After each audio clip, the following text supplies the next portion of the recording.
Chosen one, listen carefully. You felt it, haven't you? That quiet unease in your chest when you sit in the same pew and hear the same song. But something inside you no longer responds. It's not rebellion, it's revelation. Heaven has shifted, and you have shifted with it. What once carried the presence now feels like an echo. What once felt alive now feels rehearsed. You didn't fall away. God pulled you forward. There comes a point when the Spirit no longer dwells in the walls we built for Him. The presence moves, and the chosen must move too. The shepherd calls, and the sheep who know His voice can no longer graze in old fields. You are one of them. The voice of the Lord is leading you beyond pulpits, beyond programs, beyond the applause of men. It's not that the church failed you, it's that your assignment outgrew its ceiling. You may remember the moment it began. You sat quietly, listening, but your spirit felt numb. The sermon was eloquent, but your soul felt untouched. Something holy stirred within you. You wanted to cry, but didn't know why. Later that night, as silence filled your room, you felt God whisper, "I'm not there anymore. Come, find me outside." That whisper wasn't a test, it was an invitation. The walls that once held you are now too small for the glory you're called to carry. You've outgrown the nest. The sky is waiting. There was a young man once, one of the hidden ones, who gave every Sunday to the church. He swept floors, played guitar, prayed for strangers. But one day, during worship, he realized the songs felt like performance. He left quietly, not in anger, but in tears. For weeks, he walked alone, confused and ashamed, until one morning at sunrise, as he prayed in the park, a wind swept through the trees and peace settled on him stronger than he had ever felt inside those walls. He knew then God had met him in the open. The altar had moved. That's what's happening to you. The Spirit is calling His chosen into new territory, wild, unpolished, alive. This isn't exile, it's exodus. Just as Israel left Egypt to meet God in the desert, you are leaving religion to meet revelation. You're not walking away from God, you're walking toward His fire. Many won't understand. They'll say you're lost, confused, deceived. But how can you be lost when you're following the shepherd's voice? The misunderstanding of men cannot cancel the movement of heaven. There's a reason your peace left the pews. It followed God outside. According to what is revealed in the book of Proverbs, chapter 3, verse 6, "In all your ways, acknowledge Him, and He shall direct your paths." You are on a divinely directed path now. You don't need validation from a platform to prove your obedience. You don't need applause to affirm your calling. The oil on your life was never meant to be trapped under a church roof. Picture this, a bird standing at the edge of its nest, trembling. Behind it, the safety of straw. Before it, the uncertainty of sky. The nest was comfortable, but the wings were built for flight. God is calling you to leap, not to fall, but to rise. Do not fear the unknown. The same God who led you out will lead you through. The same Spirit who stirred your discomfort will become your compass. Every step outside the familiar is still holy ground when it's led by His hand. And when doubt whispers, remember the pattern. Moses left the camp to meet God in the tent of meeting. Elijah heard the whisper not in the thunder but in the silence. Jesus himself often withdrew from the synagogue to pray alone on the mountain. Every chosen one must walk away for a while to find the voice again. This is your call, not to abandon the body, but to rediscover the head, to return to the purity of his presence without filters, without show, without noise. If these words speak to something deep within you, let them settle. Then, when your spirit confirms it, share this message with someone else who's been feeling the same, stirring. Leave a comment with the number 3 to say, "I acknowledge him, and I trust his direction." And if your heart bears witness, subscribe, stay close, because heaven is not finished speaking. You are not leaving church. You are answering God. The wind of heaven is already at your back, guiding each step beyond the familiar walls. Keep walking. Keep listening. The same voice that called you out will crown you forward. Comment 3. You begin to notice the difference now. The silence that once felt heavy has turned sacred. The air around you carries whispers, not from microphones, but from the Spirit himself. The voice that used to echo from pulpits now meets you in unexpected places, in your kitchen as you wash dishes, in the hum of your car engine. In the middle of an ordinary Tuesday, you realize it's not that God stopped speaking, it's that he changed locations. He moved from the sanctuary to your solitude. The same voice that thundered through sermons now flows like a river through quiet moments. And for the first time in a long while, you actually hear him. It happens subtly. One morning, you wake with a thought that doesn't feel like your own, gentle, firm, alive. Another day. You sense a push in your spirit to call someone, and the moment you do, their tears confirm it was divine timing. You start seeing patterns, the verses that come alive, the dreams that linger, the peace that arrives without reason. This is the whisper beyond the pulpit, the way God trains his chosen ones to recognize his tone without an interpreter. You are learning to discern not by sound, but by presence. There's a story of a woman who used to rely on her pastor for every answer. She would ask, "What does God want me to do?" and wait for someone else to speak on his behalf. But after she left the church system, there was no one to ask. So she began to listen. It wasn't easy at first.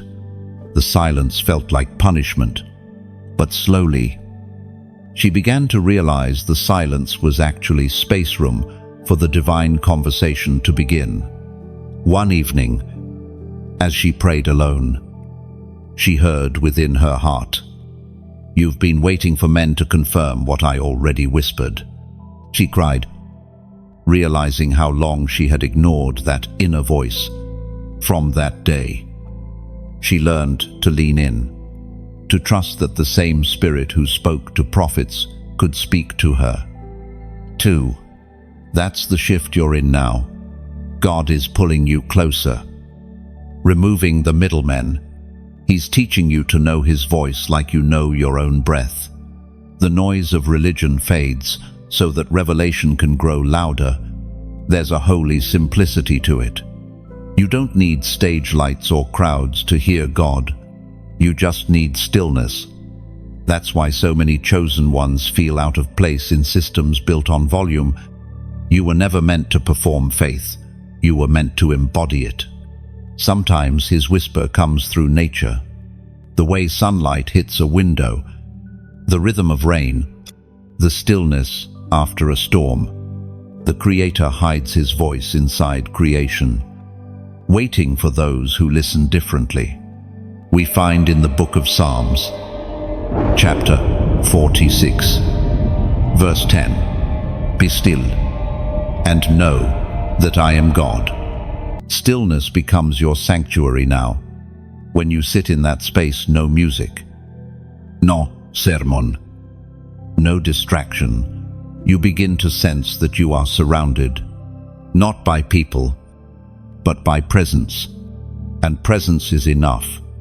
You start to notice how the Spirit corrects you gently, guides you inwardly. When anger rises, a soft nudge says, "Let it go." When doubt whispers, peace pushes back. This is the divine tutoring of the chosen private lessons in discernment, unseen by the crowd. The whisper beyond the pulpit doesn't flatter you, it refines you. It exposes motives, heals wounds, restores honor. It reminds you that the real altar isn't made of wood, it's your heart. Every moment you yield to His voice, that altar burns anew. There will still be days when you miss the noise, the comfort of structure, the rhythm of routine. But deep down, you know you can't return. The old wineskin cannot hold the new wine. And you, chosen one, have been entrusted with something new. So you listen, you walk, you trust. You no longer wait for Sunday to encounter God. You carry the encounter wherever you go. The whisper has become your compass, and the wilderness, your cathedral. You begin to love the quiet now. It no longer feels empty, it feels alive. The stillness becomes your meeting place with God, a sanctuary built without hands. You realize that silence was never absence, it was invitation. In that calm, revelation flows. Scriptures open in new light, and you see meanings hidden beneath familiar words. Your spirit becomes sensitive to His rhythm, like a harp string tuned to heaven's frequency. Every whisper feels like a spark touching your soul. And in that place, you understand, this is how prophets were born, not from crowds or noise, but from communion in the quiet. You felt the shift before you could name it. It wasn't sudden, it was like the slow turning of a tide. Week after week, you sat through songs that once lit your spirit, but now felt rehearsed. The message was good, the people sincere, yet something in you remained untouched. The same verses, the same order, the same applause, but no flame. You began to sense it. God was preparing a departure, and your heart was already halfway out the door.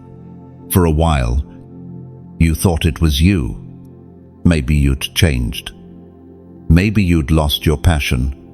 But deep inside, the Holy Spirit was stirring something new, an unspoken longing for more than routine. You began craving truth that no sermon outline could contain. You wanted to feel His breath again, not just hear about it. There was a young woman, a faithful servant, who once spent years running the youth ministry at her local church. Every Sunday, she was the first to arrive, the last to leave. But one season, everything she did began to feel mechanical. Her prayers felt rehearsed. The songs no longer moved her. Until one night, as she sat in her car after service, tears ran down her face, and she whispered, "God, where are you?" The answer came softly, "I'm still here. But you've been listening through walls I never asked you to build." That sentence broke her. She realized her devotion had turned into duty, and duty had buried intimacy. So she stopped performing. She started waiting, and in that stillness, the flame returned. You've felt the same, the inner pull to step away from noise so you can rediscover the whisper. This isn't distance, it's divine direction. When the familiar no longer feeds you, heaven is saying, "Come higher." Now, many won't understand this kind of hunger. They will tell you to stay, to endure, to ignore the restlessness. But the spirit inside you knows when God moves. You can't stay still. Your spirit becomes like a river pressed against a dam. You can either overflow or dry out. According to what is written in the book of Isaiah, chapter 42, verse 31, "But those who hope in the Lord will renew their strength. They will soar on wings like eagles. They will run and not grow weary. They will walk and not faint." That's you learning to soar again. You're stepping into a dimension where worship is no longer confined to stages, but breathed through daily surrender. You're realizing that faith was never meant to be performed, it was meant to be lived. Sometimes, the greatest revival doesn't start in a crowd. It starts in one heart that dares to obey. You might be that heart. The moment you said, "There has to be more," heaven took note. God began to peel back every layer of religion that kept you small. You're being refined now. When you feel the emptiness of what once filled you, don't mistake it for loss. It's the clearing before the planting, a sacred reset. Just as soil must be broken to receive new seed, your spirit is being made ready for a deeper outpouring. So if you feel that inner ache, that subtle dissatisfaction, it's not backsliding, it's birthing. The discomfort is evidence that God is transitioning you from one realm to another. This is the part of your story where faith becomes personal again. The place where borrowed revelation turns into lived experience. You will find God waiting in strange places, a long drive at sunset, a quiet morning with your Bible open, a moment of unexpected peace after days of turmoil. These are not coincidences, they are divine appointments written before time. Every time you feel the pull to withdraw from noise, follow it. That's the Spirit calling you deeper. There's a soundless worship rising from your heart, one that no choir can rehearse and no preacher can teach. It is pure, unfiltered communion. So now, pause for a moment. Feel that tug in your chest, the one that tells you this message is yours. When you know it's real, write these words below: "I am awake." Say it as a declaration that your spirit is alive again, that you hear Him, that you're done living on borrowed faith. Because the moment you speak it, something in heaven shifts to meet you. You are not drifting, you are being drawn. You see, when you declare, "I am awake," it's more than a phrase, it's a spiritual signature.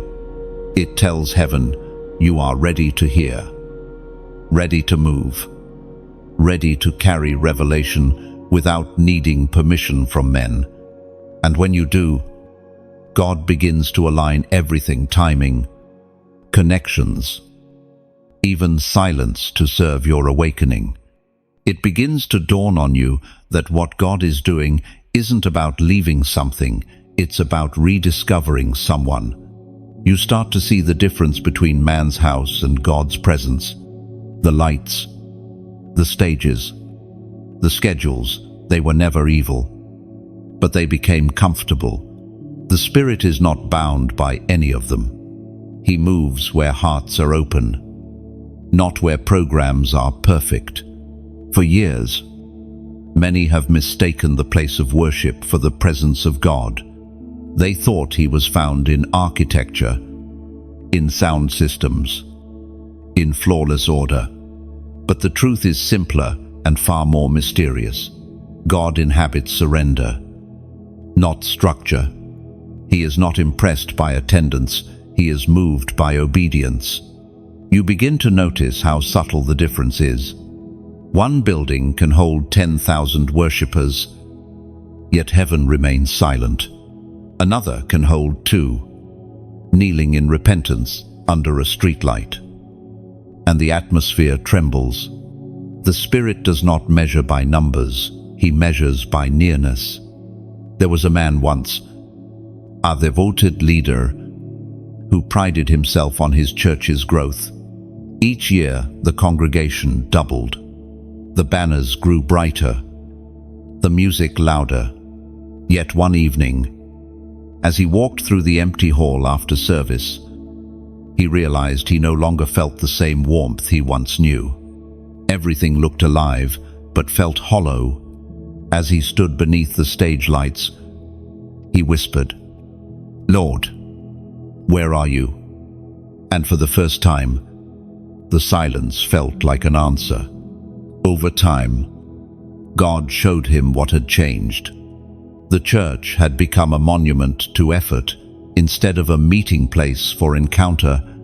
He had built something impressive, but not intimate. It broke him. That night he fell to his knees and said, "If you're not here, none of this matters." In that quiet confession, presence returned. This is what the Spirit is teaching his chosen ones now. The difference between man's house and God's presence lies not in what is built, but in what is welcomed. You can't host glory while protecting ego. The moment worship becomes performance. The Spirit steps back, but when humility enters, he floods the room, even if that room is just your heart. You start seeing through the illusions, the fog machines, the applause that sounds like rain but never refreshes. You don't despise it, you simply recognize its limit. True glory doesn't need help shining. It burns without spotlight. According to what is revealed in the book of Proverbs, chapter 21, verse 3, "To do what is right and just is more acceptable to the Lord than sacrifice." That single line unmasks much of modern faith. God desires integrity more than image, justice more than noise. He would rather see one quiet act of mercy than 1,000 public declarations without love. And this realization changes how you see yourself. You stop striving to prove devotion. You stop competing for attention. Instead, you begin to walk in stillness, in secret faithfulness. You become the kind of vessel heaven trusts because you no longer need to be seen to serve. This is what it means to carry presence instead of building platforms. The world will always prefer spectacle, but God moves in the unseen. The same Spirit that filled Solomon's temple now fills the hidden rooms of your spirit. You realize that the true sanctuary is not made of stone, it is made of surrender. When you wake in the middle of the night and feel that stirring, that pull to pray, that's the true altar. Calling. When tears come without reason, that's worship breaking through language. These are moments the system cannot manufacture, because they are born of spirit, not schedule. The closer you draw to God, the more you see how small everything else truly is. Titles fade, stages crumble, applause quiets, yet one whisper from him outweighs it all. So you walk lighter now. You no longer need to chase where the crowd goes. You have learned that the purest presence often waits in empty rooms. The holiest moments are often unseen. And when the day comes that you step back into a church building, you won't enter as a seeker, but as a carrier. Because now you know, you don't visit his presence, you host it. You carry what cannot be contained. The same fire that once filled temples now burns quietly within you. Steady and unshakable, you have become what the building tried to symbolize, and that changes everything. Wherever you walk, heaven recognizes you. The presence no longer waits to be summoned, it moves when you move. You are the dwelling of God. There comes a moment when heaven's whisper becomes a clear instruction: leave, not out of offense, not out of bitterness, but out of obedience. This is that moment for you. God has been preparing your heart for this step, though you may not have known it. The stirring inside you is not confusion, it is confirmation. You are not running away from something, you are walking toward someone. The same hand that guided Abraham out of his homeland is guiding you now. God is not asking you to abandon faith. He is asking you to abandon the cage that faith was trapped in. When the Israelites walked out of Egypt, they didn't leave religion behind. They left control behind. They were stepping into the wilderness, where the only leader was the cloud by day and the fire by night. You are doing the same. You're leaving behind dependency on systems to rediscover dependency on the Spirit. At first, it feels terrifying. The predictability of the old life is gone. The map you followed is blank now.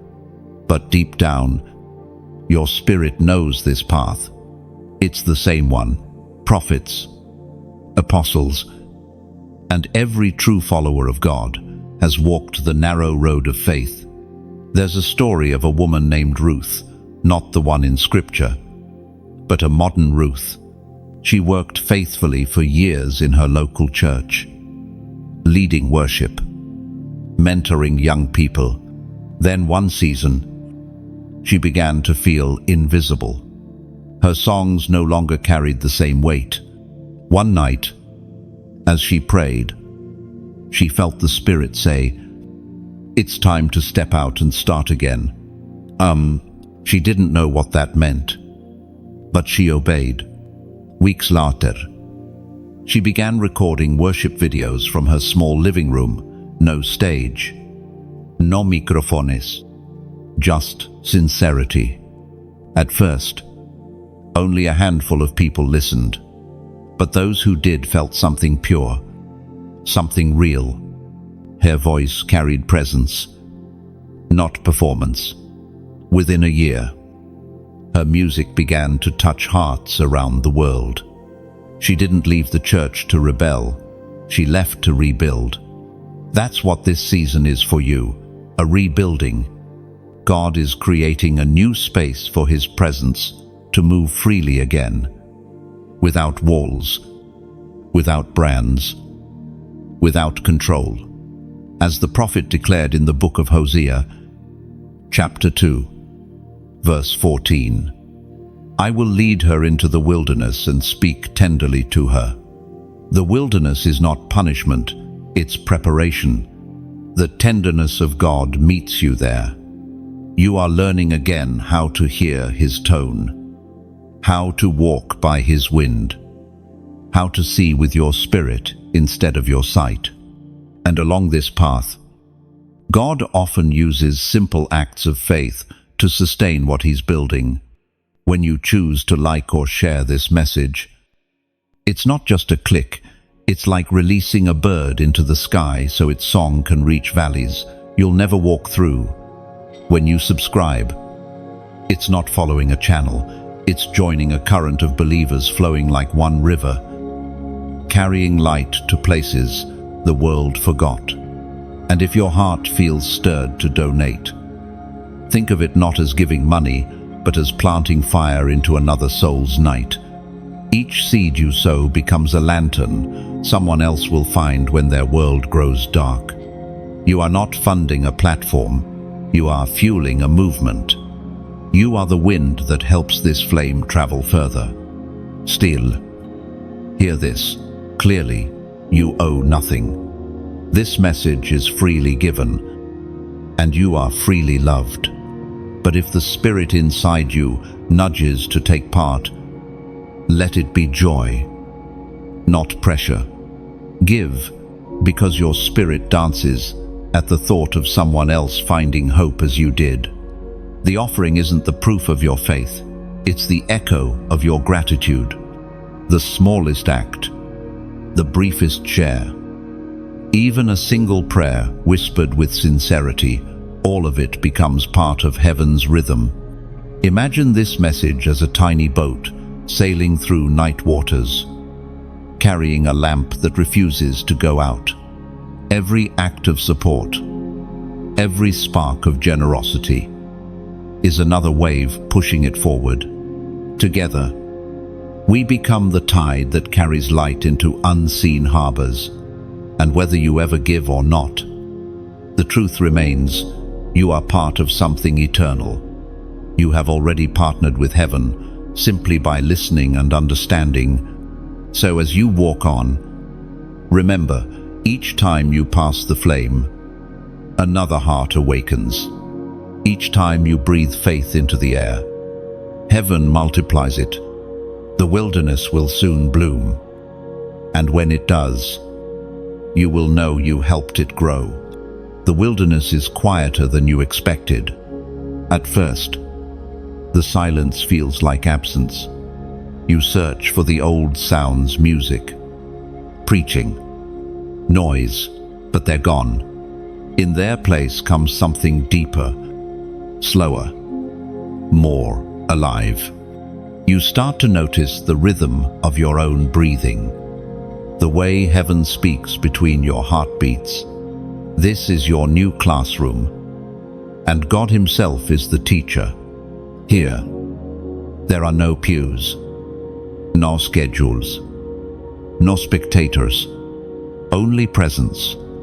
You wake each morning unsure of what the day will bring, but certain of one thing: He is near. You learn to live not by sight, but by signal, a gentle nudge, a quiet thought, a whisper that says, "Turn left," not right, none. This is what the wilderness teaches: dependence. In the system, you could rely on structure. Out here, you rely on spirit. Every step becomes a conversation. Every delay becomes instruction. You begin to understand that faith is not the absence of fear, it's the decision to walk even when the path is not lit. There's a man named Eli whose story mirrors yours. After leaving his position in ministry, he found himself in a small apartment with nothing but his Bible and silence. The first few days were heavy. He questioned if he'd made a mistake, but then something unexpected happened. In that silence, his prayers became real again. Not formal, not forced, real. He stopped performing for heaven and started talking to God like a friend. One night, as he read, his eyes fell upon a verse he had seen countless times before. But this time it hit different. It wasn't information anymore, it was conversation. He felt warmth flood his chest, peace fill his room. And for the first time in years, he slept without anxiety. The wilderness had begun to teach him the rhythm of rest. According to what is written in the book of Philippians, chapter 4, verse 13, "I can do all things through Christ who gives me strength." That verse began to live inside him, not as something to quote, but as something to breathe. He realized strength wasn't loud, it was quiet. It was the ability to keep walking even when you couldn't see the finish line. The wilderness stripped him of control, but gifted him conviction. That's what this season is doing to you. It's undoing your reliance on what's visible. It's teaching you to find God in uncertainty. Every unanswered prayer becomes an invitation. Every dry day becomes a doorway to depth. You start realizing that the silence is not a void, it's a vessel. God hides His most tender instructions inside stillness because only the surrendered will listen long enough to hear them. Think of gold in a furnace. The heat doesn't destroy it, it purifies. That's what's happening to you. The fire you feel isn't punishment, it's proof that heaven is refining what will soon shine. You're being prepared. not punished. There are nights when you question if anyone sees you. But remember, visibility isn't validation. God works in secret before he reveals in public. The same Spirit who trained David in the fields before the throne is training you here. Now, in illness, you will cry sometimes. Yes, even Jesus wept in his wilderness. But every tear you release becomes water for new roots. The wilderness doesn't waste pain, it transforms it into wisdom. And slowly, you begin to shift. The fear that once gripped you starts to dissolve. You find beauty in the quiet, purpose in the waiting. You stop rushing what God is refining. You begin to understand that the desert is not the end of your journey, it's the middle. The sacred passage between calling and fulfillment. You feel lighter, freer, more certain of who you are. You no longer need applause to feel anointed. You no longer need recognition to feel useful. The same Spirit that walked with Jesus into the wilderness now walks with you, whispering, "You are not lost, you are learning." When you finally look back, you'll see that the wilderness was never empty. It was full of lessons, presence, and preparation. You were never abandoned. You were being trained for what comes next. So take a breath. Don't resist the quiet. Don't despise the delay. This is divine design. God isn't testing your faith to expose your weakness. He's revealing his strength inside you. If you know this season is yours, if you can feel that this silence is not rejection but redirection, then let heaven hear your agreement. Comment 999 below as a prophetic sign that you embrace this refining. It is not just a number, it represents completion, divine alignment, and the sealing of destiny. You are not wandering, you are walking in wisdom, and when the time comes to emerge, you won't just survive the wilderness, you'll carry its fire within you. You've walked long enough in this wilderness to begin recognizing what held you captive before. Now, the fog of old fear starts to lift. You see the invisible strings that once controlled your movements, the guilt, the manipulation, the quiet pressure to conform. Religion had become a cage painted in gold. It promised freedom, but demanded submission. You begin to remember the times when you said yes, even though your spirit said no. How you stayed silent when truth burned in your chest because you were taught that obedience meant agreement. You recall the sermons that used fear as fuel, the leaders who mistook control for care. You remember giving until you were empty and being told it still wasn't enough. But something inside you shifted. You couldn't explain it then, but you feel it clearly now. God never needed you to be controlled. He called you to be free. What once looked like rebellion was actually redemption. The very moment they accused you of disobedience was the same moment heaven wrote your deliverance. Freedom doesn't begin with leaving a place. It begins with leaving a lie. You were never meant to serve men who demanded fear instead of faith. You were never meant to bow before systems built on shame. The Spirit of God does not manipulate, it liberates. The moment you realize that, your chains began to loosen. There's a story about a young man named Jordan. For years, he believed that pleasing his pastor meant pleasing God. He obeyed every instruction. Even when his heart trembled, he gave more than he could afford, served without rest, and ignored the quiet voice that said, "This isn't me." Then, one day, after a service filled with noise and applause, he sat in the back row, exhausted. As people shouted and sang, he felt an overwhelming sadness, a sense that none of it reached heaven. He closed his eyes, whispered a simple prayer, "God, if you're real, speak to me directly." Oh, what came next was not thunder or prophecy. It was stillness, a quiet knowing that settled deep in his heart. For the first time in years, he felt peace. That moment didn't come from the pulpit. It came from presence. Jordan realized he had mistaken the voice of man for the voice of God. From that day forward, he began to unlearn fear and relearn faith. This is the same path you're walking now. You are unlearning manipulation and rediscovering intimacy. You are shedding the weight of guilt and picking up the garment of grace.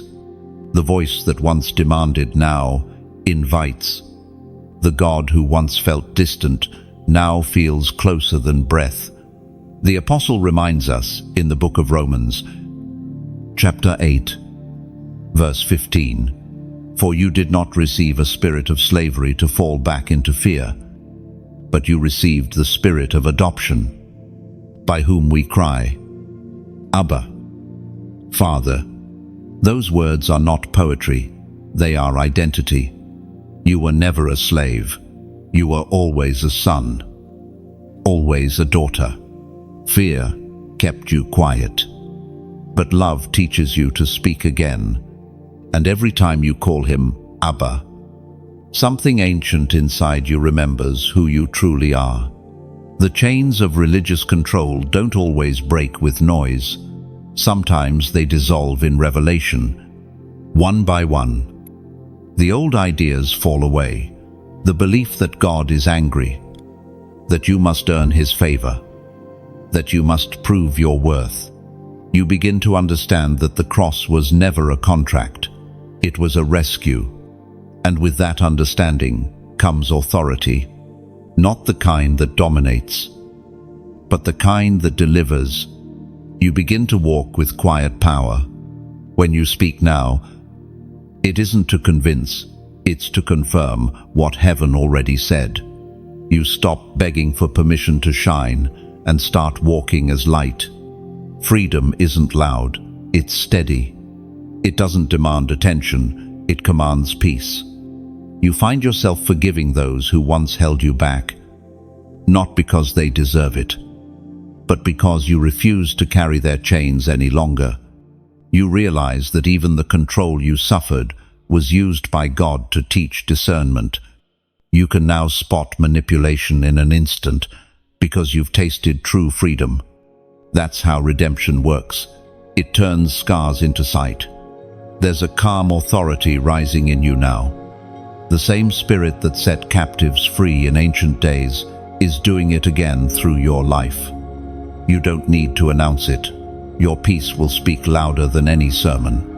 This is what liberation feels like, not rebellion, not anger, but quiet, clarity. You are not fighting the old anymore. You are walking in the new.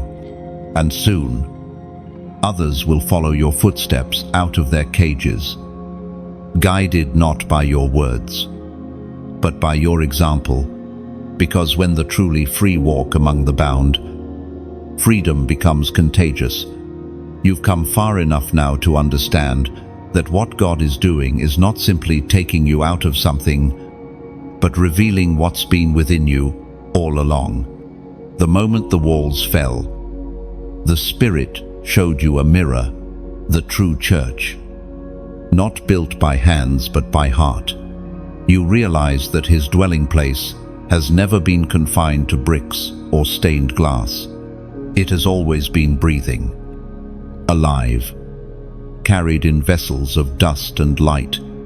For so long, you were taught that holiness was a place you visited, but now you see that holiness is a person you carry. When you wake, when you walk, when you speak, he is there. You are not walking toward God, you are walking with him.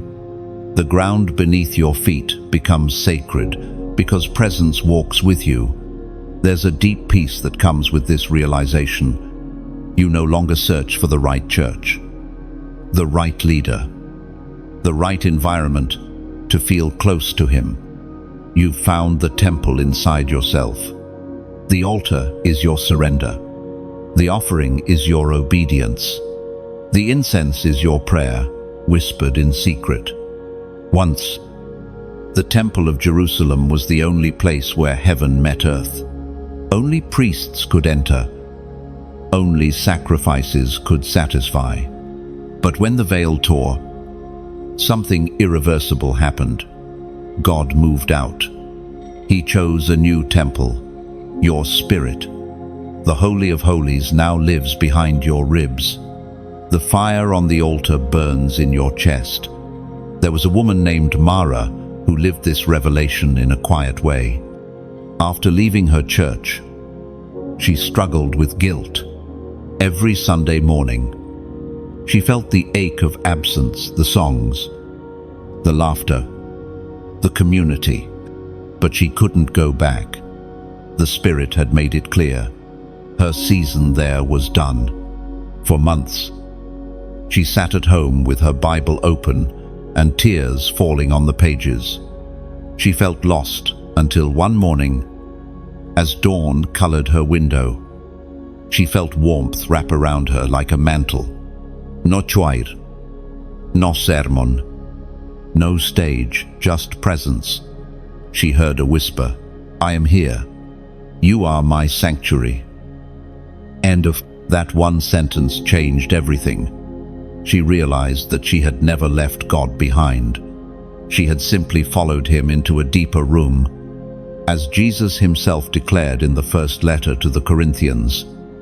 Chapter 3, verse 16, "Do you not know that you are God's temple and that God's Spirit dwells in you?" That verse stopped being metaphor. It became memory. You begin to recall moments when you felt him not in cathedrals, but in car rides, in rainstorms, in quiet sighs between tears. Those were not coincidences. They were confirmations. This revelation transforms how you see yourself and others. You no longer look at people through labels or denominations. You start recognizing the divine spark hidden inside ordinary faces. The true church is not divided by walls. It's connected by spirit. Every soul walking in love becomes a living stone in an invisible cathedral that stretches across generations.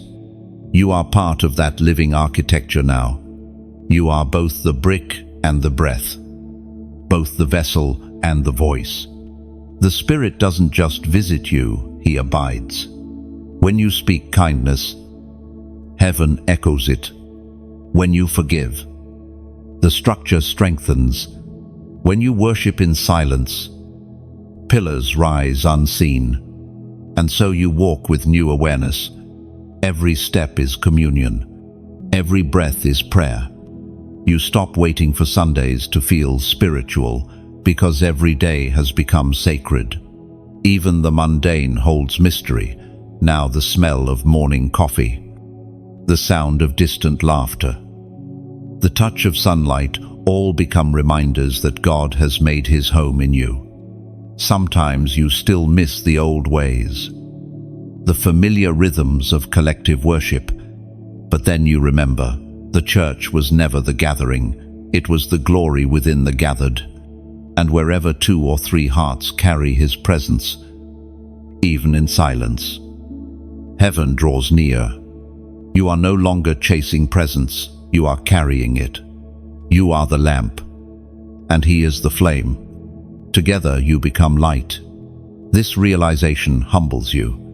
It makes you careful with your words, gentle with your thoughts.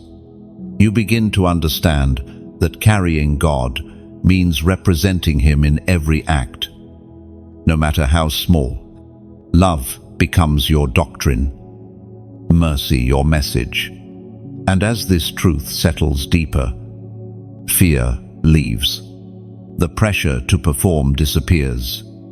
You are free to be fully, quietly, divinely yourself. The true church is not a building, chosen one, it is you, walking in truth, breathing grace, and lighting the world one encounter at a time. You've come far enough to see it now. What you once called isolation was actually incubation. The loneliness you felt was not the absence of God, but the presence of His process. Heaven hides its precious things, and you, chosen one, have been hidden for a reason. At first, the silence stung. You looked around and saw others moving forward, busy, celebrated, visible while you felt still, forgotten, perhaps. But in time, you began to notice something. The quiet was not empty. It was full of whispers. You started hearing lessons in the rustle of leaves, in your own breath. In moments when nothing seemed to be happening, something sacred was forming in the unseen. There's a man named Elias whose story paints this perfectly. He once led a growing ministry. Crowds followed, and his name carried weight. But one season, the invitations stopped. The excitement faded. Friends drifted. The applause went silent. At first, it felt like failure. He wrestled with God, asking, "Did I do something wrong?" Months passed before revelation came. One night, as he sat under the quiet glow of a single lamp, he sensed a voice clear, calm, and kind. "I didn't abandon you. I hid you to heal you." The words broke him. Tears came freely. For the first time, he understood God removes what distracts so He can restore what's divine. You're learning the same truth. Being hidden is not rejection, it's protection.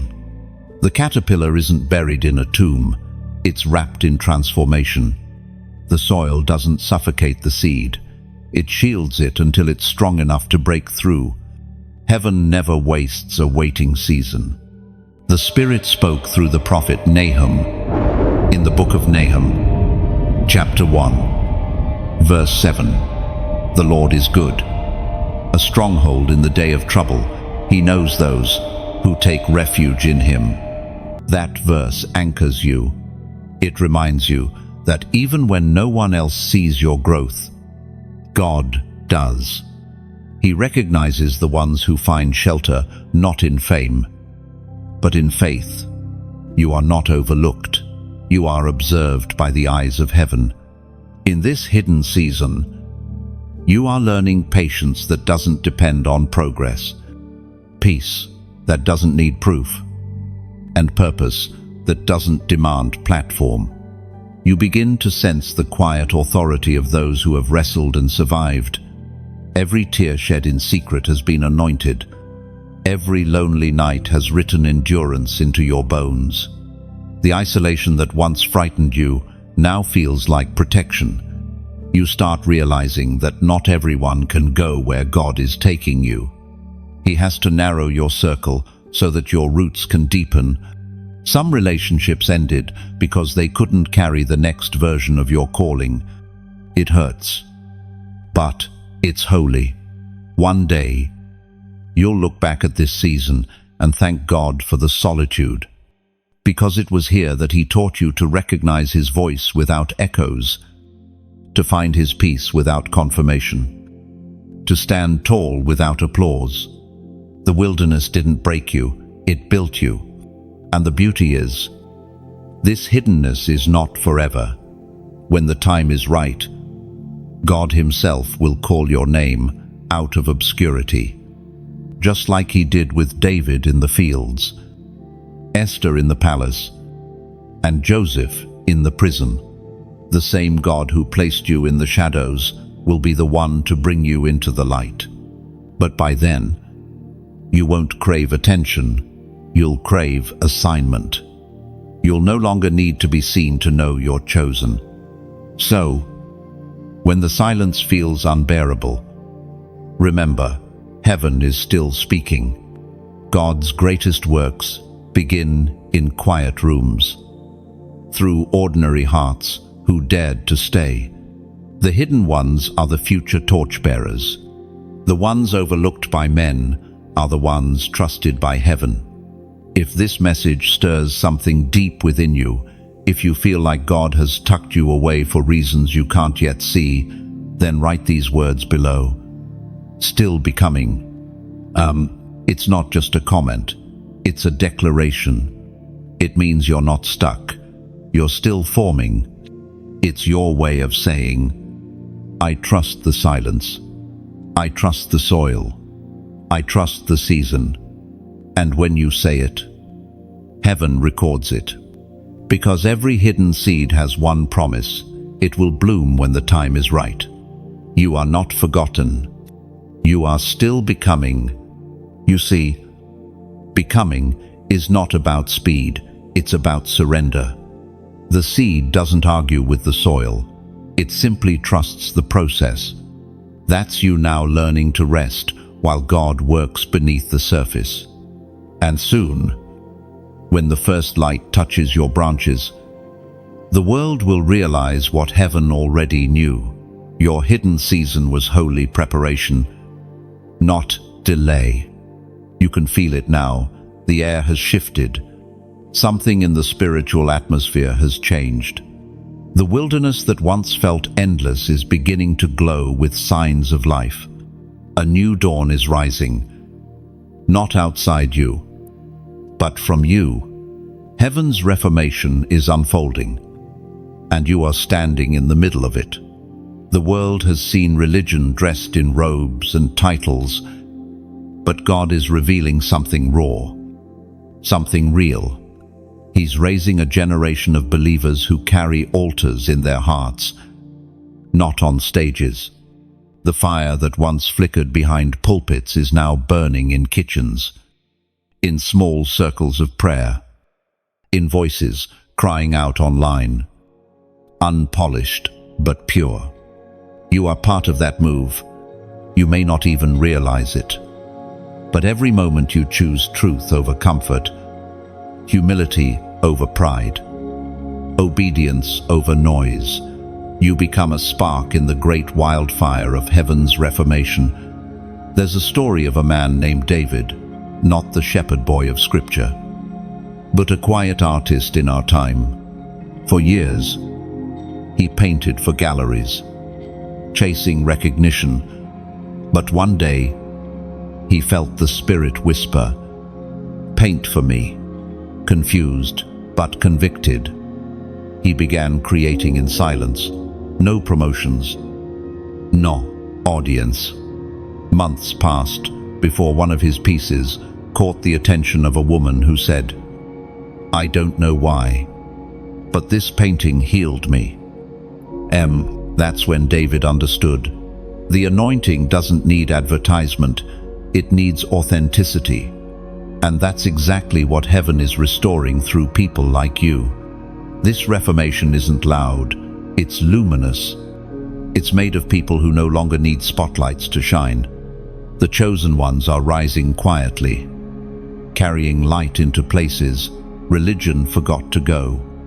As written in the book of Galatians, chapter 6, verse 9, let us not grow weary in doing good, for in due season we shall reap, if we do not give up. That's what this movement is doing, stirring love, awakening goodness, reviving compassion. Every message, every shared prayer, every whispered amen contributes to the melody heaven is writing across the earth. When you like or share this message, imagine it as tossing a single ember into the night sky. One spark becomes a constellation, and someone wandering in darkness will find their way home by its light. When you subscribe, think of it as joining a living current, a river of faith, carrying words of life through valleys that have long been dry. Each soul that joins becomes another drop, and together the tide grows stronger, and when you choose to donate, see it not as giving away, but as planting. Every seed you sow is like releasing a glowing lantern into the night. You may never see where it lands, but it will find someone lost, someone praying for light. You are not funding a voice, you are fueling a voyage. Each act of kindness becomes wind in the sails of this message. Helping it cross oceans, you will never have to row yourself. Still, know this clearly. You owe nothing. This is not a toll, but a testimony. You give only if your spirit smiles at the thought. Heaven treasures what comes from delight, not duty. Sometimes, giving is not about currency, it's about connection. Even a single share or prayer becomes a bridge, stretching from your heart to another soul's awakening. These invisible bridges are how the Spirit travels now, quietly, beautifully, unstoppably. Picture this mission as a lighthouse standing in stormy water. Each time you interact, liking, sharing, subscribing, giving, you pour another drop of oil into its lamp. The light stays alive, guiding ships through fog and thunder. That is what partnership looks like in heaven's language: voluntary, radiant, overflowing. The smallest act offered in sincerity becomes thunder in eternity. You may never meet the ones you've helped, but heaven will show you one day the faces of those who found faith because you kept the fire burning. So keep walking with that open heart. Support how you can, when you can, as you are led, not because you're asked, but because you're invited. Together, we are not just building a platform, we are building a living flame. Every spark matters. Every act echoes. The Reformation has begun, and it moves not by force, but by love, by hearts like yours, choosing to shine. And when the last ember of your obedience rises into the dark, heaven gathers it, weaving every spark into a tapestry of light that stretches across generations. Your small flame becomes part of eternity's fire. So keep tending it quietly, faithfully, for somewhere, someone will see your light and remember that hope still lives.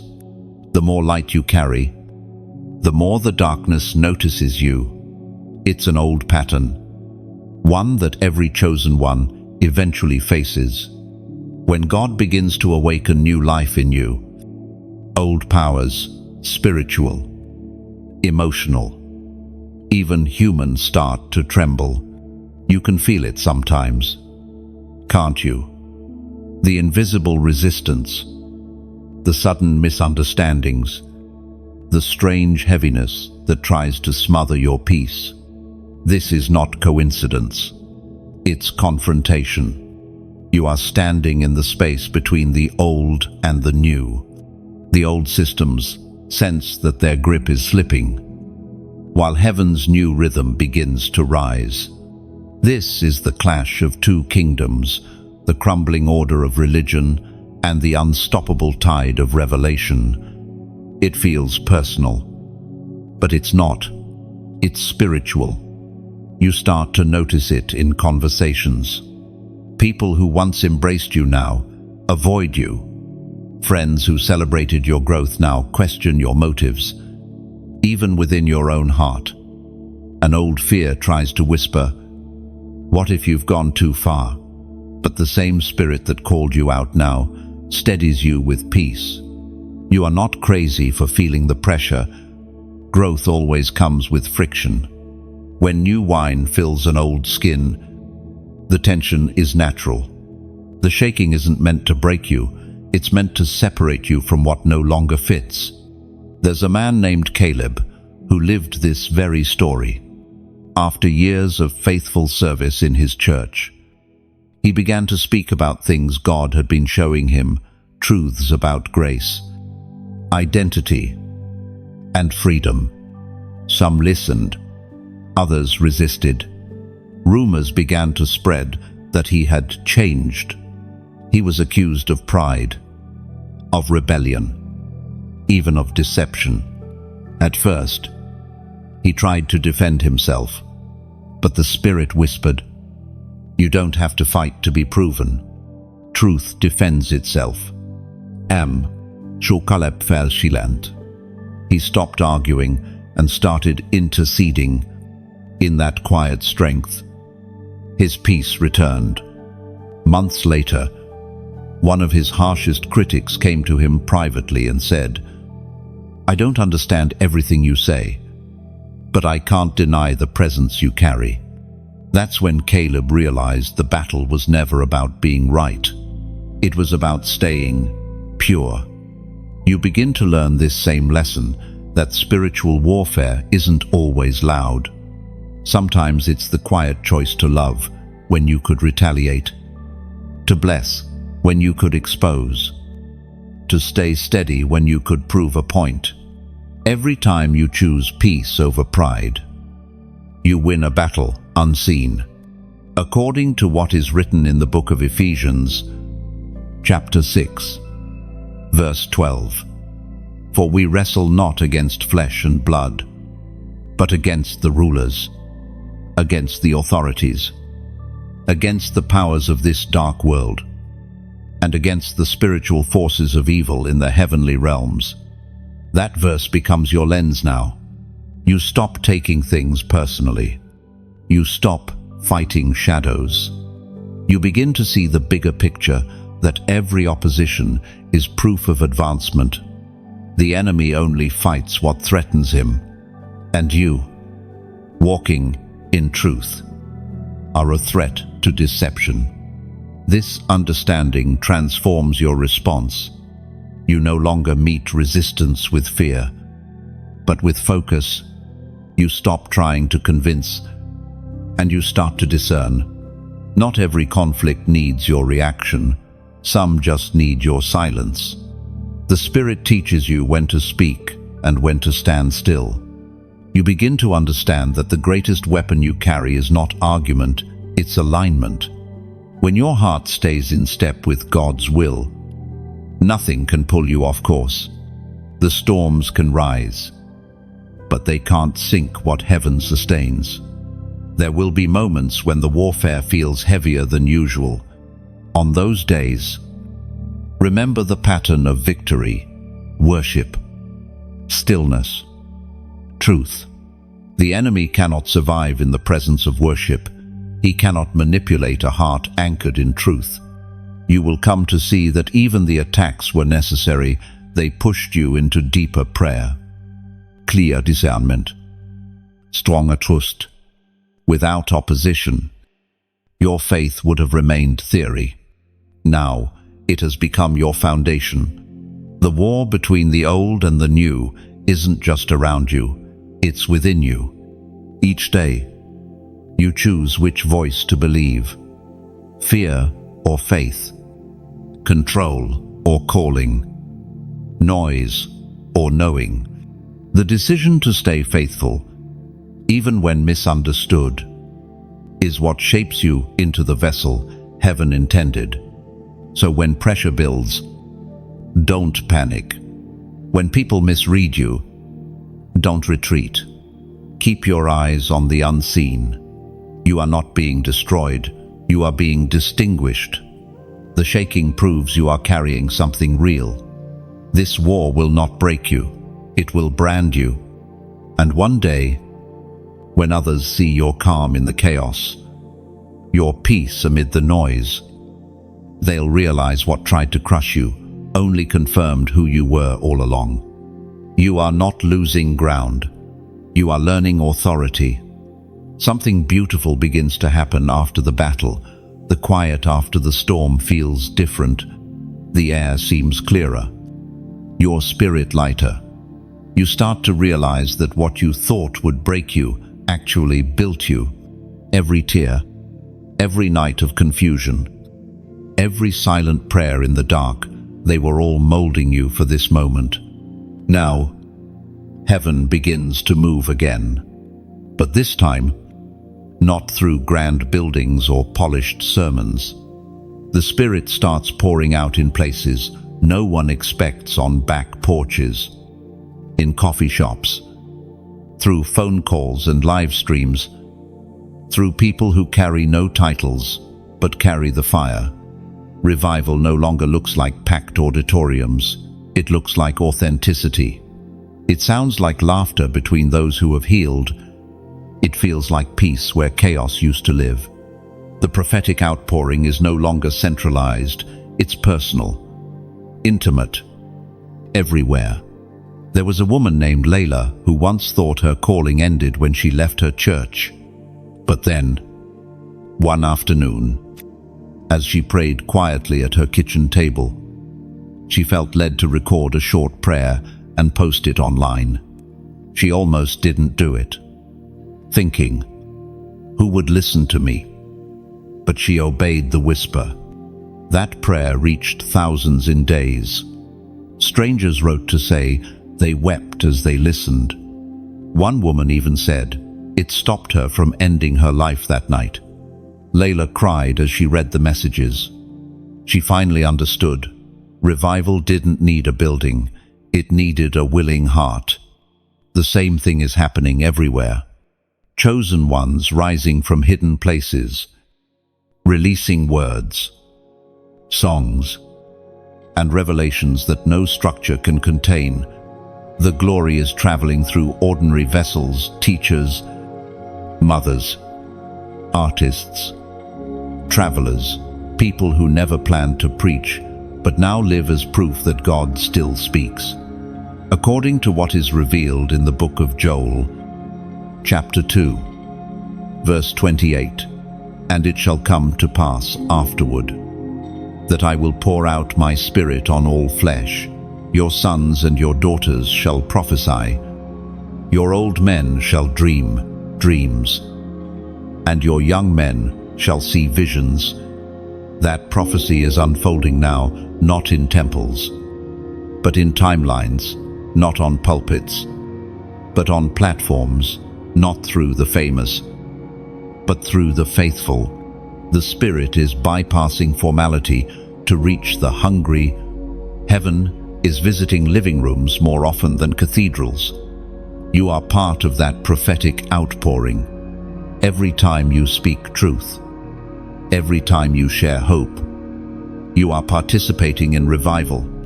The same power that once split seas and shook mountains now moves through your words, your hands, your compassion. This season is not about competition, but completion. The body of Christ is awakening, bone to bone, voice to voice. Each person carries a piece of the divine sound. When you speak what God gives you, you release a note in heaven's melody that no one else can replace. Don't underestimate what's inside you. You might think your story is too small, your voice too quiet, but the wind of God amplifies the sincere. One whisper of truth can travel farther than 1,000 shouts of noise. You'll see it soon. Miracles in unexpected places, a prayer answered during a morning walk, a stranger healed through a message they weren't even looking for. God is proving that His presence is not limited by location or label.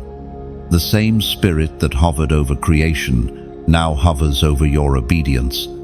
And, yes, it will feel strange at times. You'll wonder why things are happening through you. Why people keep saying, "I felt peace when you spoke," but it's not you, it's Him.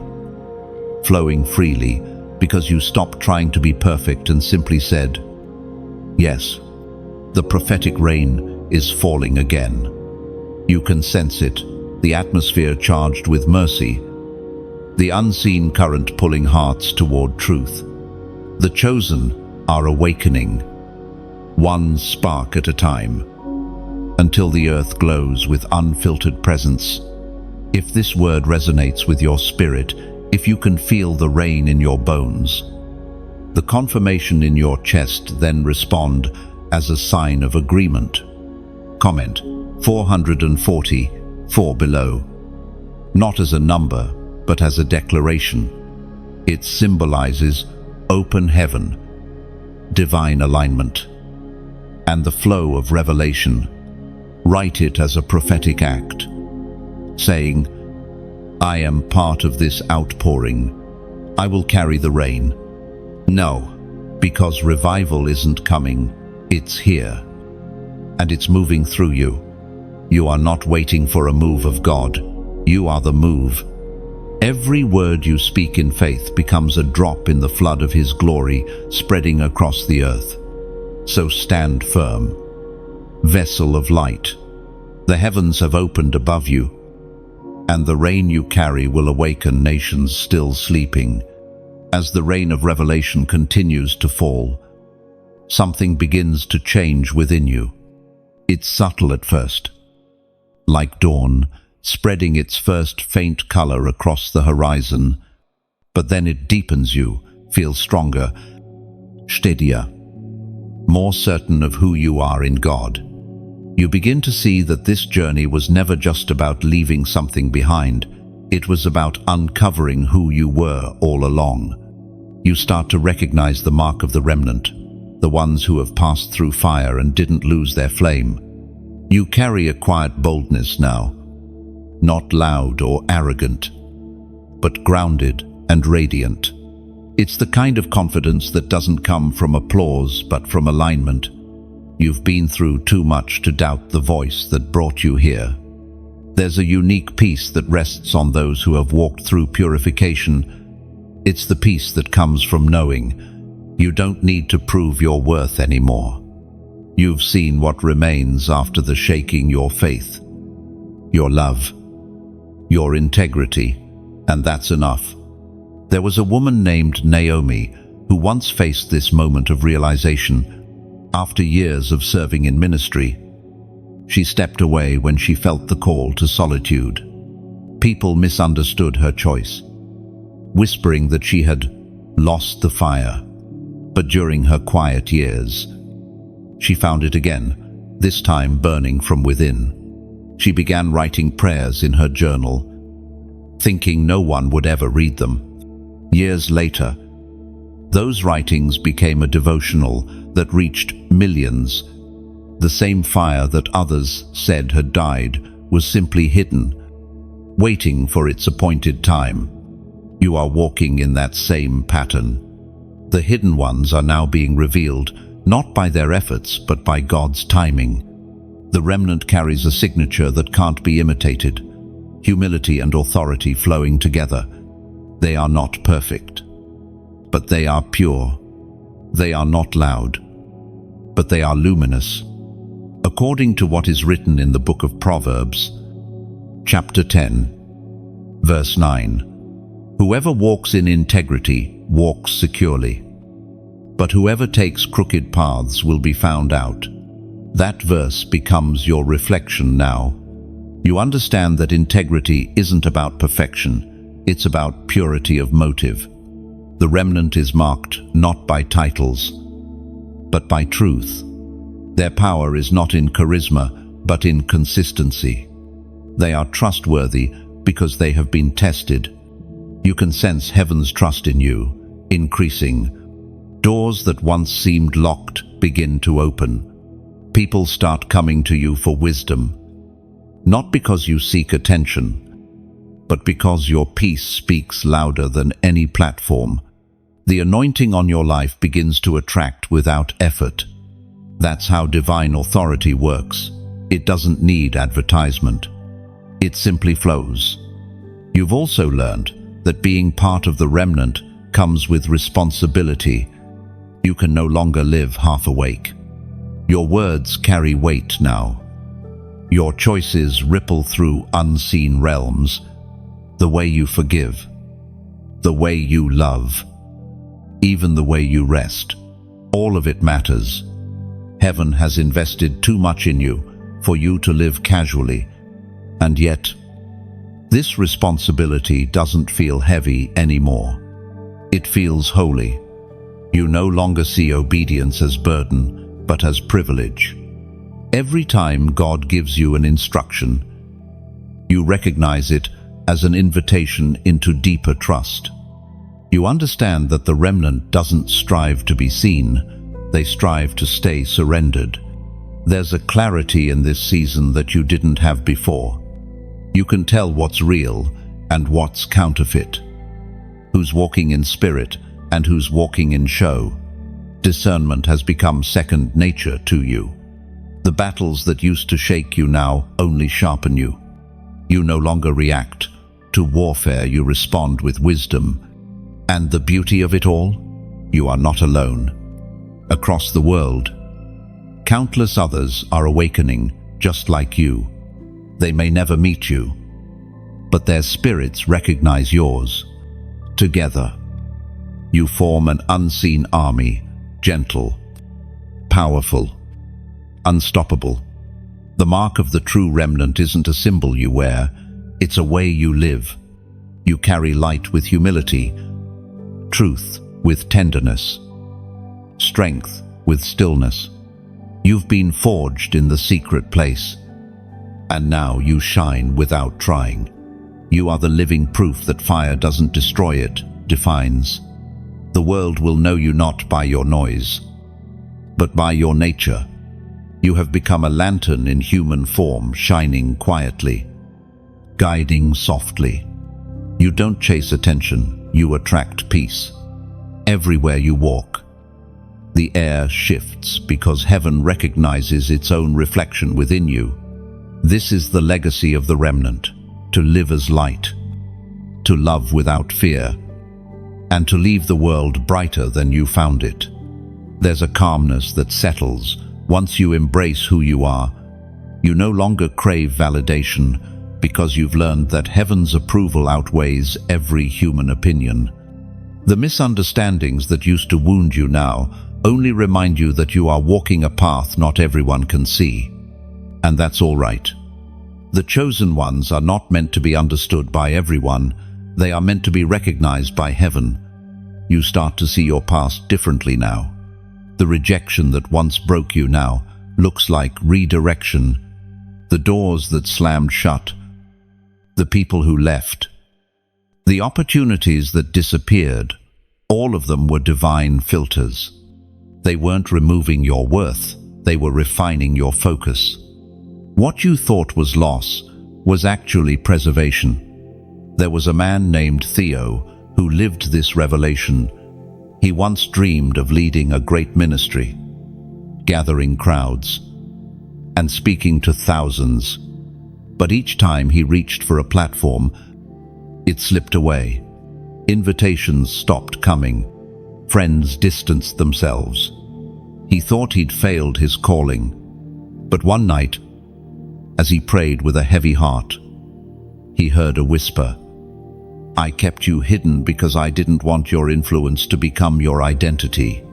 Then, those words changed everything. He realized that God's approval doesn't always look like success. Sometimes, it looks like stillness. Sometimes, it's silence that protects your purity. According to what is written in the book of Psalms, chapter 75, verse 7, it is God who judges. He brings one down. He exalts another. That truth anchors you now. You stop trying to force outcomes. You stop chasing visibility. You rest in the certainty that when it's time for your name to be spoken, heaven itself will do the announcing. The ones who have walked through rejection know something others don't. Man's denial can't cancel God's design. The very people who turned away were unknowingly helping to prepare your next chapter. Their absence created the silence in which you finally heard His voice. And that realization brings freedom. You stop rehearsing old conversations. Stop defending your decisions. Stop explaining your faith. You learn that peace is not the absence of criticism, It's the presence of clarity. You no longer need to be right, you just need to be real. The rejection that once felt like a wound becomes a witness of God's protection. You begin to bless those who didn't believe in you because now you see they were never meant to. If they had applauded you too soon, you might have built on the wrong foundation. The more you look back, the more you see the pattern. Every setback was a setup. Every disappointment was direction. What looked like delay was divine timing in disguise. You also begin to notice a beautiful shift in your heart. Compassion, the same grace that carried you through misunderstanding, now flows through you toward others. You start interceding for those who once misjudged you. You pray for their peace, not out of duty, but out of understanding. That's how you know you've healed, when love replaces the need for revenge. The chosen ones are never called to prove themselves. They are called to reflect Him. And reflection doesn't argue, it simply shines. When you stand in God's light long enough, His nature starts showing through your cracks. What others once called broken, heaven now calls transparent. You become thankful for the wilderness, for the waiting, for the pruning. Those seasons didn't reduce you, they revealed you. The rejection taught you to find affirmation in presence, not in people. The silence taught you to hear God's heartbeat more clearly. Every time you look back now, you don't see failure, you see fingerprints. His fingerprints on every closed door, every detour, every disappointment. The same hands that held you in hiddenness are the hands that will one day lift you before nations. And when that happens, you won't need to announce it. The fragrance of obedience will speak for you. Because heaven's approval doesn't shout, it settles. And when it rests on you, no voice on earth can remove it. You walk lighter now, knowing that everything meant to harm you has somehow shaped you. The weight you once carried has turned into wisdom. You no longer strive to be seen, you simply choose to be present. And that presence carries power. The peace you feel isn't fragile, it's forged. It came from walking through fire and realizing you didn't burn. Every scar now glows as proof that grace held you when strength couldn't. And as you move forward, you sense heaven smiling. The same God who hid you for a season is now unveiling you, not for fame, but for fulfillment. You can feel the momentum now, the quiet build of purpose, the pulse of something greater taking form. It's not chaos, it's creation. You realize that what began as breaking has become birthing. The wilderness you once feared has become your womb of wisdom. You've crossed through isolation into illumination. And now, heaven begins to release you as a voice for this generation. It's not about fame. It's not about proving who you are. It's about carrying presence into a world starved for authenticity. You were never called to perform faith. You were called to embody it. Your life has become a living message, and everything you touch begins to carry that same quiet holiness. There's a story about a man named Ezra. For years, he led a small online Bible group, just a handful of people reading together. But one night, after a long time of discouragement, he felt the Spirit say, "Speak from your scars." He began sharing stories of his own battles, doubt, fear, healing, and something miraculous happened. People began opening up. Two, they said, "It's like you're telling my story." One, that's when he understood truth carries power when it's honest. And that's what heaven is doing through you now. You've become a mirror for others to see the possibility of redemption in their own lives. as written in the book of Isaiah, chapter 60, verse 1. Arise, shine, for your light has come, and the glory of the Lord rises upon you. That light doesn't demand attention. It simply exists.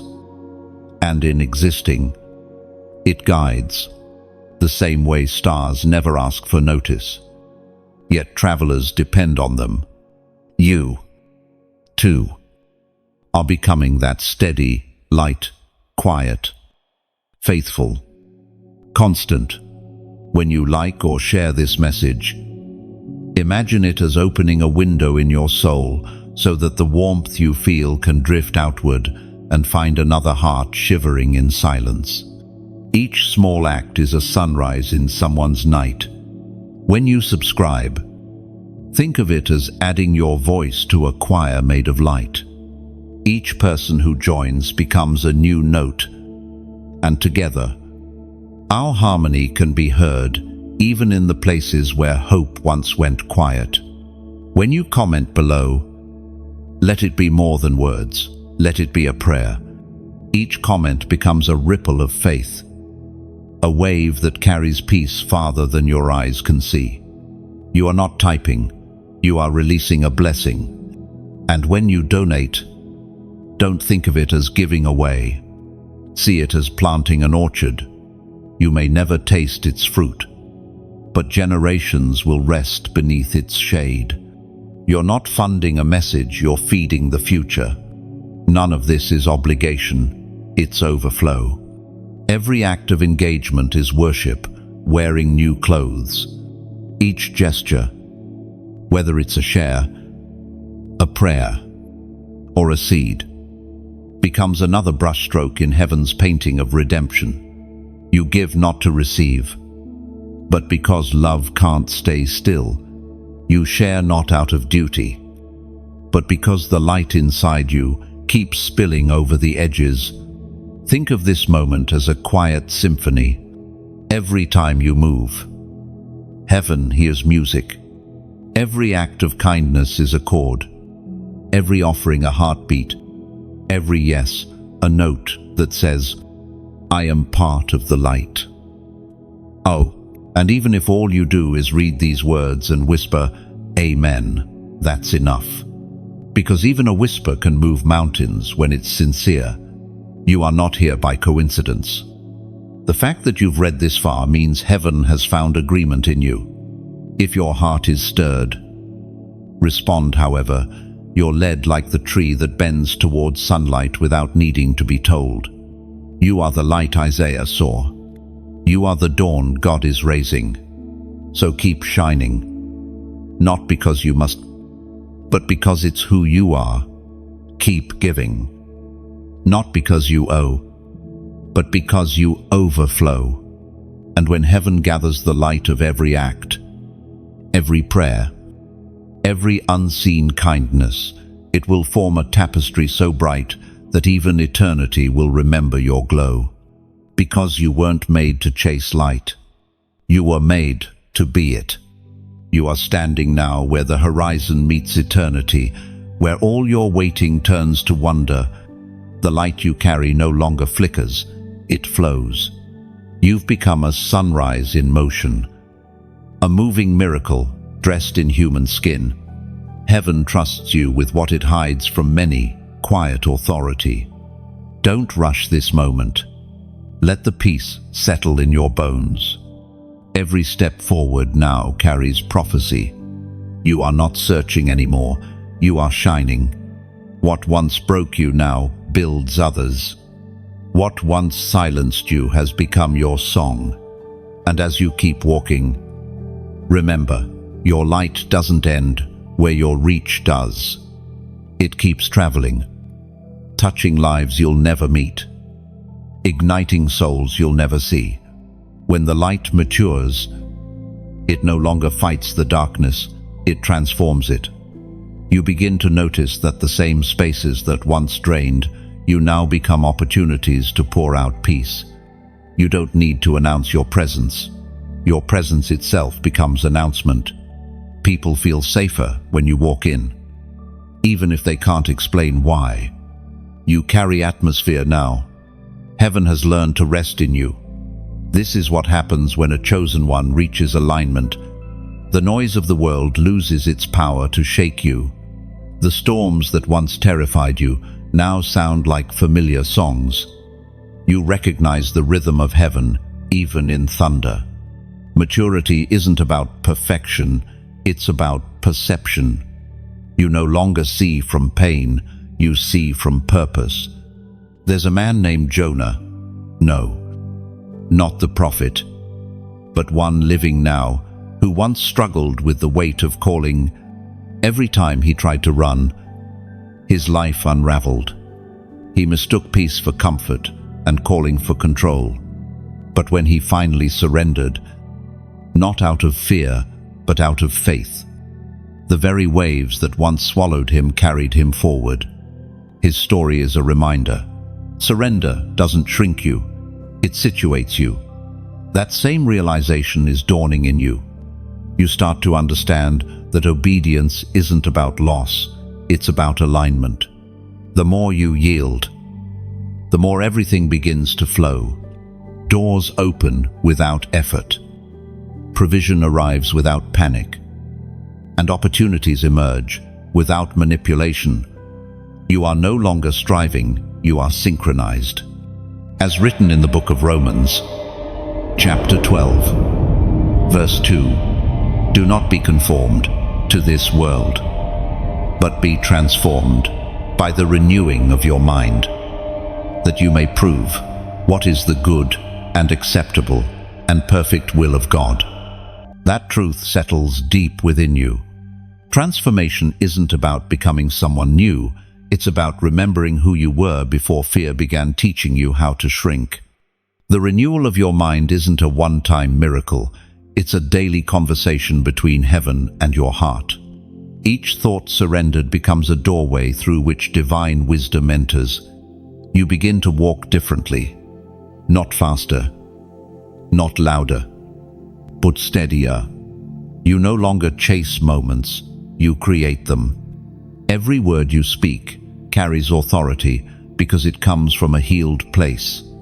Every act of kindness ripples through unseen realms because it's no longer about recognition, it's about resonance. You've become the kind of person who prays before reacting, listens before responding, and blesses before judging. That's spiritual maturity, not knowing everything, but trusting the one who does. And in this maturity, you discover something deeper than joy. It's contentment.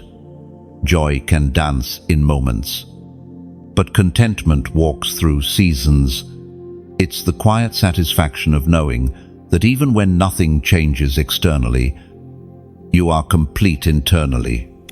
You've learned to worship without music, to believe without proof, to love without limits.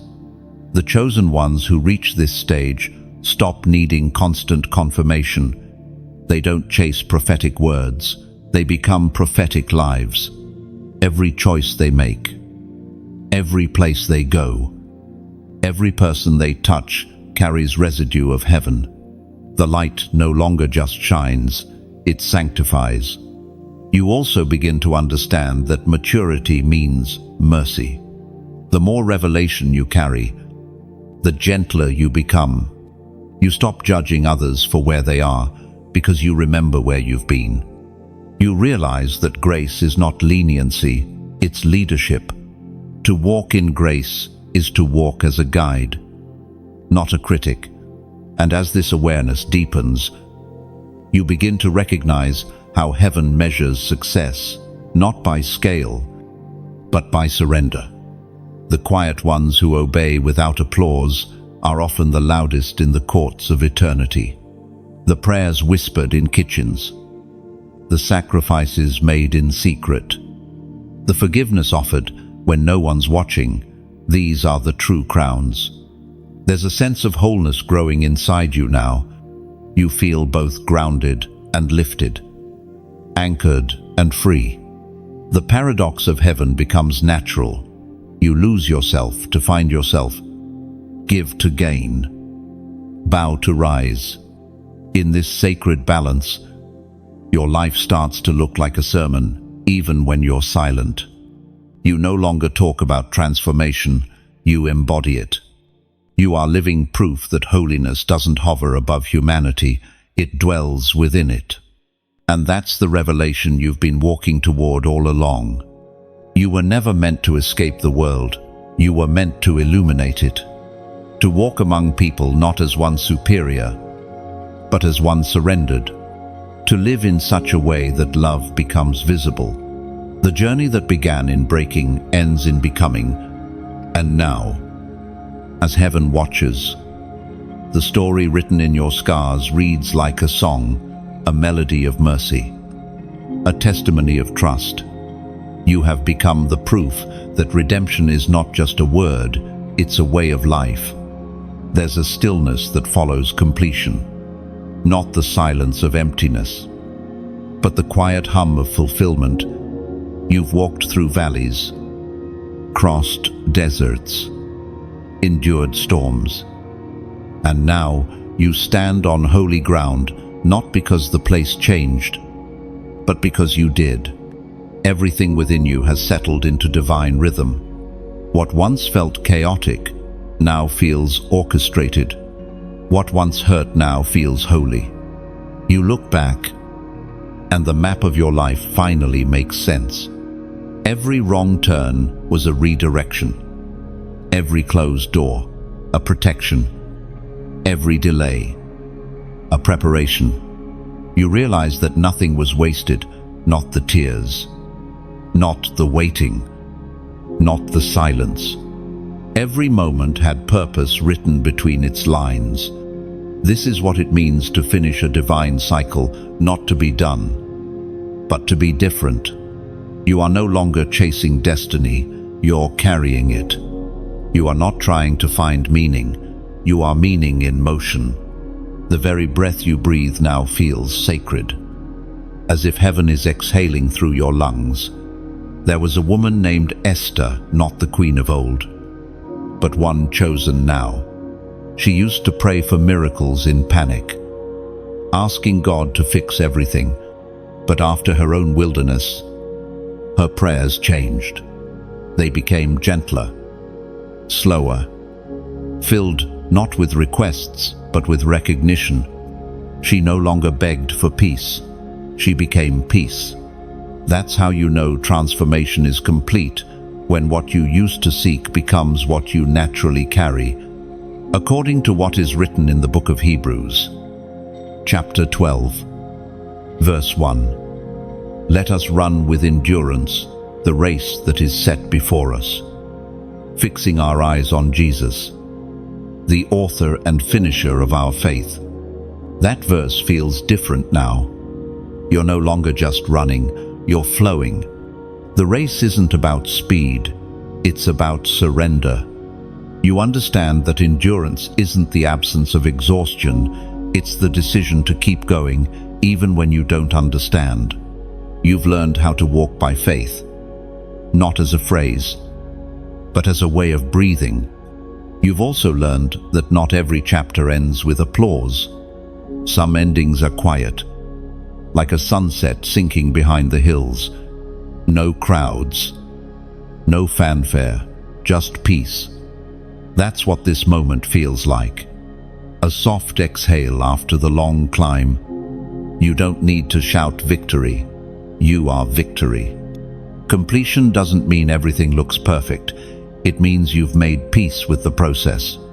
The things that once tormented you no longer have a hold. The voices that once haunted you now fade like distant echoes. You've learned that real strength isn't in what you conquer, it's in what you can release. Forgiveness flows easily now. You forgive yourself, not because you were wrong, but because you were learning. You forgive those who hurt you, not because they deserve it, but because you deserve peace. Every apology you never received has been replaced by understanding. Every scar now shines like glass in sunlight, proof that pain, when surrendered, become prophecy. You find yourself praying differently now. Less talking, more listening. You don't rush to fill the silence anymore, you rest in it. You've learned that presence speaks even when words fail. The Spirit no longer feels distant or mysterious. He feels familiar, like breath, like heartbeat, like home. You notice that your steps are lighter these days. You carry no resentment, no fear of the future. Hope has become your natural posture. Gratitude, your reflex. Even uncertainty no longer intimidates you. It invites you. The unknown has become the canvas where faith paints its beauty. This is what becoming whole feels like. It's not grand or loud. It's subtle, sacred, steady.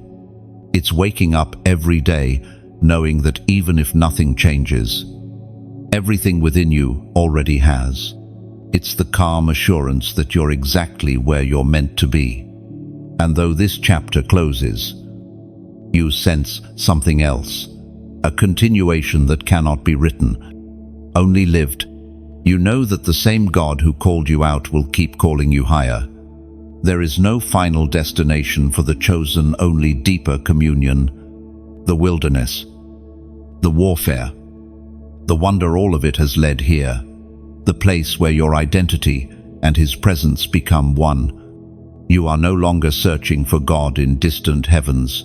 You've discovered He has been walking inside you all along. So you stand now, unshaken, unashamed, unafraid. A veces refined, a story rewritten, a light unhidden. The earth may not know your name, but heaven does. And that's enough. Because the journey was never about being seen, it was about becoming seen by Him. And in His gaze, you finally find what every chosen one discovers at the end of the road. You were never lost. You were always loved. So here we are, full circle. The story that began in breaking ends in becoming. You've walked through revelation, refinement, release, and renewal. And now, this isn't a farewell, it's a continuation. Because what heaven begins, it never abandons. If these words have stirred something in you, let them keep breathing.